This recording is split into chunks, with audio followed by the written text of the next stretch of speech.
Hi, this is Monica Packer from About Progress, and this is a growth spurt, a bite-sized way you can increase your progress today. You likely heard by now, thanks to all of the promoting and episodes I did on this, that 2024 was the best summer ever. It was such a contrast to other prior summers, especially 2023, largely thanks to the increase of intention and a little bit of prep work going into the summer. And I was truly so grateful for the memories made and the feelings that summer created for myself and for my family that I wanted to pass that all on to you. So I took what I learned and I turned it into a workshop that I taught to our community at the end of May, calling it the Best Summer Ever Workshop. Like the participants of that workshop, I moved through the material and did the prep work myself for me and my family. And I included my family in on that too. We created the feelings we wanted. We made a summer bucket list. We went through the new routines and our intentions for the summer. And we all ventured forth into the summer with very high hopes.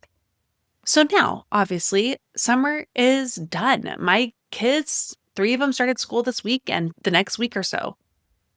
So I can officially tell you how the summer went. Was it the best summer ever again?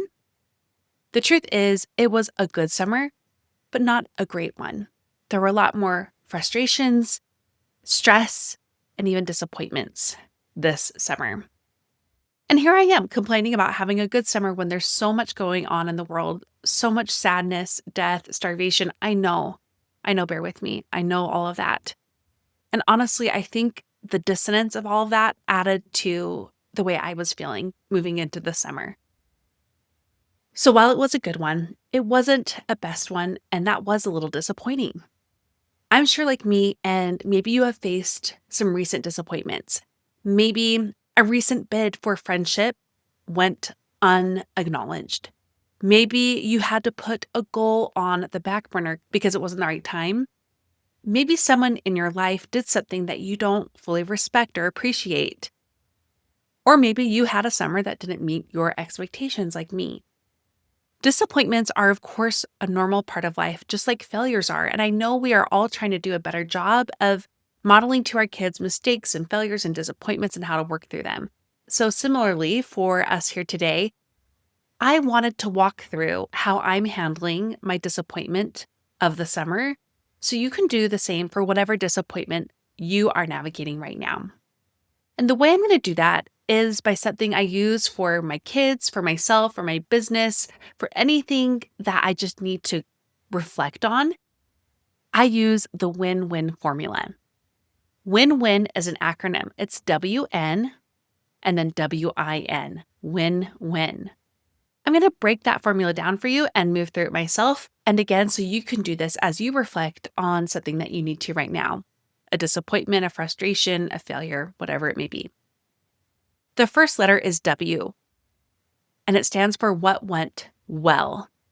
So what went well this summer?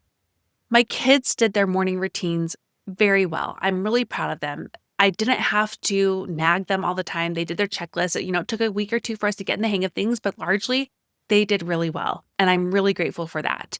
We did get out and we did do things. And that's also part of what did not go well. But overall, we did get out. We did do things. We didn't just stay home. And that was one of the ways that summers may have languished in the past. But no, we did get out and we did do some things. Also went well. I do feel like we connected back to the feelings that did matter. And that is something that I'm going to pat myself on the back because when I noticed that it wasn't as thrilling or fun or going as well as the summer prior, and I felt those beginning tugs of disappointment, I had to center myself back to, well, what does matter? The feelings are paramount. So can you return to those feelings, Monica? And the feelings for our family were adventurous, restful, and connected.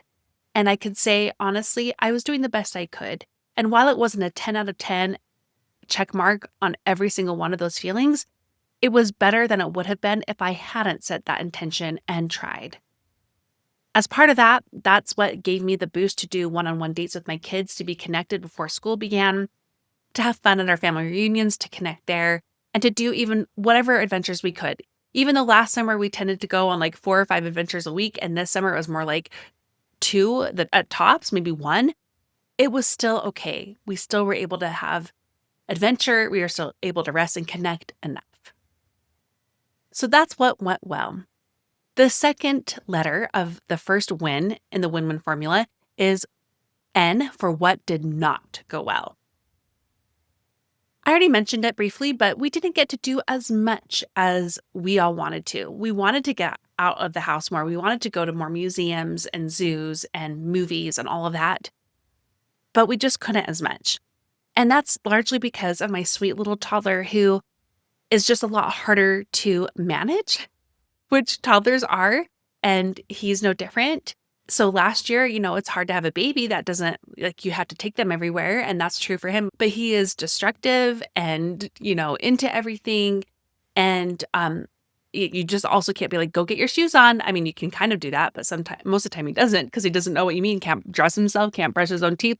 So you're still having to do everything for him, but also you have the will of a toddler and one who is just getting around and doing things. So it took us longer every day to be ready to go out. And by the time we could be ready, it was the early afternoon time when I work, whether my babysitter is here or not, and my kids are supposed to chill. And I had big projects coming up for the fall that I had to do this summer. And that's just the way it went. So that's what didn't go quite as well. We didn't follow our daily themes like we did other summers. And I'm actually okay with that. If you're not familiar with the daily themes, I mentioned this in the Summer Saver episodes. Like it's Museum Monday, Take It Outside Tuesday, Wet Wednesday, that kind of thing.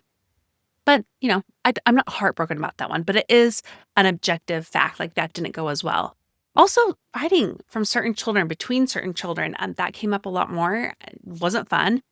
But I would say the biggest thing that didn't go well is my own adjustment to summer took a lot longer. To be honest, I felt grumpy in all capital letters.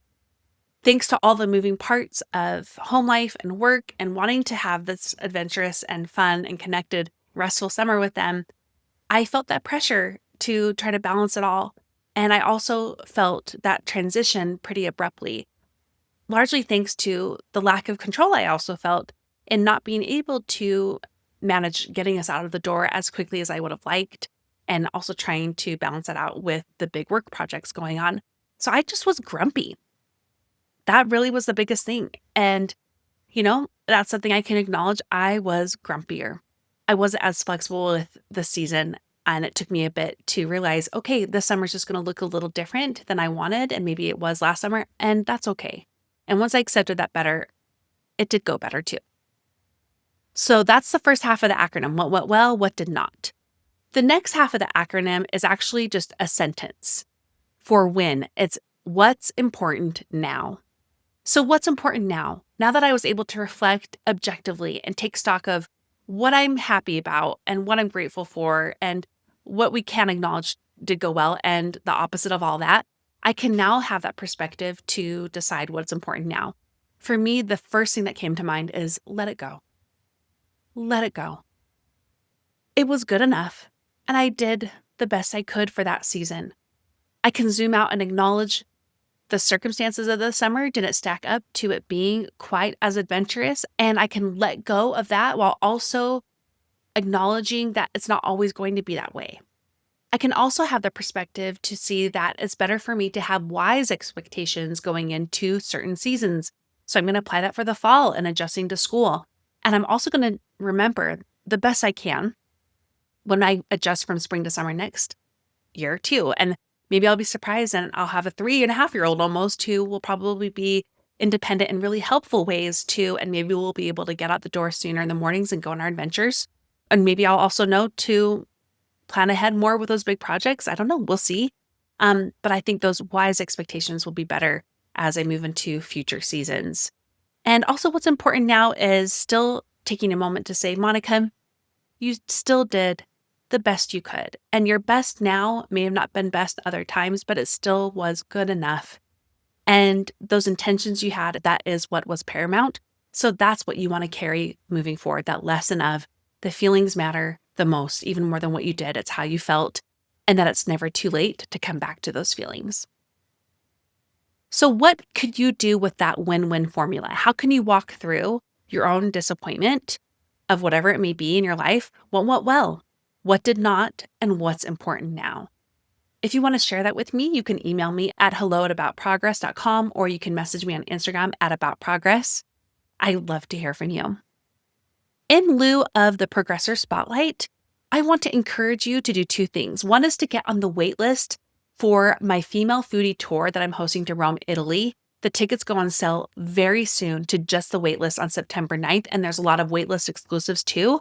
Those tickets sell out really fast, so you can get on that waitlist at aboutprogress.com/Italy.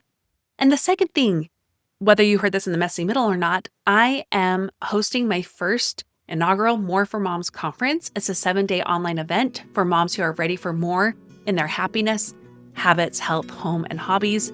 And there's a free pass to it too. This has been my labor of love. It's been that big project that I've been working on all summer with 25 world-class expert speakers that you are going to love. And the fun thing is the rest of the world doesn't know about it yet. About Progress, our community is getting the first dibs. So you can sign up again for free at aboutprogress.com/moreformoms.